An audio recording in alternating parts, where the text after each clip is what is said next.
Chrisye, Dian Pramana Putra, tapi kan sudah tidak mungkin. Karena sebenarnya kalau untuk independent label sendiri juga banyak yang sudah buat gitu ya, buat independent label dan artis-artisnya juga oke gitu.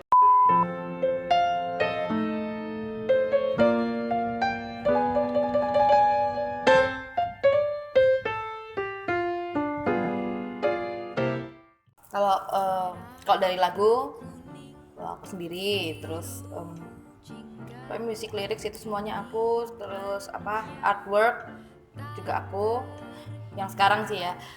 Tapi kalau video klip, terus habis ini mau ngapain, aku selalu discuss sama temanku. Nah, temanku yang tadi itu Melati itu dia juga salah satu yang bikin videoku yang instrumental yang judulnya Matamu.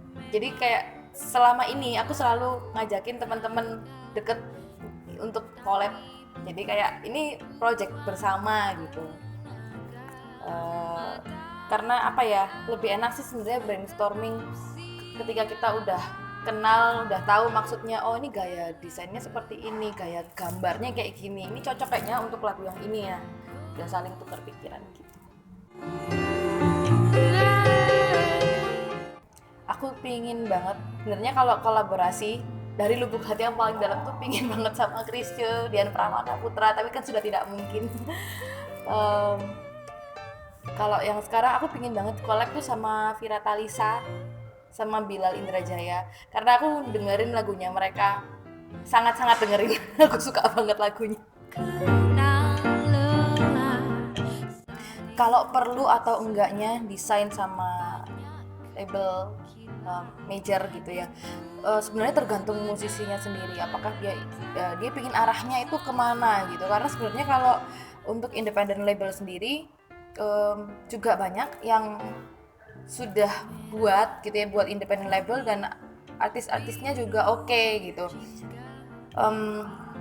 Pertanyaan kedua, kalau hijrah, kayaknya kalau sekarang sih aku belum pingin sih, karena aku sangat menikmati ngajar sambil bermusik ini gitu, meskipun kadang-kadang agak keteteran dikit, tapi ya udah mulai menemukan pace-nya, jadi kayak lagi seneng-senengnya gitu. Sedang memuncak semuanya sih, dan ini mau di Jakarta, mau di Jogja, mau di Surabaya, Malang dan sekitarnya itu musik independen lagi naik-naiknya gitu ya. Selain mungkin memang lagi tren, tetapi aku suka banget lihat semangatnya teman-teman. Mereka kayak sekarang ada pikiran bahwa ayo kita kembangkan musik di daerah kita dulu. Maksudnya nggak usah mulu kita harus langsung pindah ke ibu kota atau bagaimana. Mereka ada pikiran itu yang akhirnya mereka pingin mengembangkan musik di daerahnya sendiri. Itu sih sebenarnya bagus sih.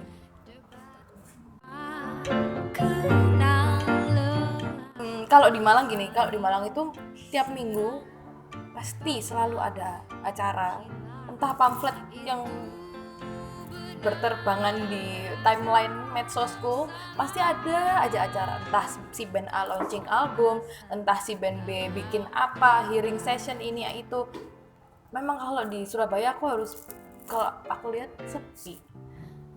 Aku juga nggak tahu kenapa. Aku pernah discuss ini sama teman-temanku, katanya karena kotanya besar, akhirnya yang mewadahi itu juga mencar-mencar, istilahnya terlalu separate ke orang yang misalnya gini, kayak kafe yang ada di kafe ya, misalnya wadahnya kafe yang ada di Surabaya bagian barat gitu, mungkin dia cuman akhirnya berkembang di mengembangkan musik yang di Surabaya bagian barat, sedangkan yang di Surabaya bagian timur juga ya orang-orangnya yang nongkrong di situ yang bermusik itu aja. Sementara kalau di Malang itu mungkin karena kotanya lebih kecil, akhirnya ketika kita punya satu wadah kafe ini yang selalu buka ayo mau manggung nggak, akhirnya semua langsung ke situ jebret, akhirnya terciptalah lingkungan itu tadi gitu. Kalau dari hasil diskusku waktu itu sih gitu. nggak tahu ya, kayaknya sih seperti itu, mungkin perlu sih bikin komunitas gitu. Kalau di Surabaya aku kurang tahu ya, setahu aku kalau di Surabaya ini komunitas yang banyak literasi itu banyak dan keren sih gitu. Sebenarnya kalau wadah banyak juga, bahkan kayak Ayola itu sendiri kan sebenarnya adalah sebuah wadah gitu. Kalau misalnya memang mau dibikin tiap minggu ada apa gitu, C2O kan sebenarnya macam-macam gitu.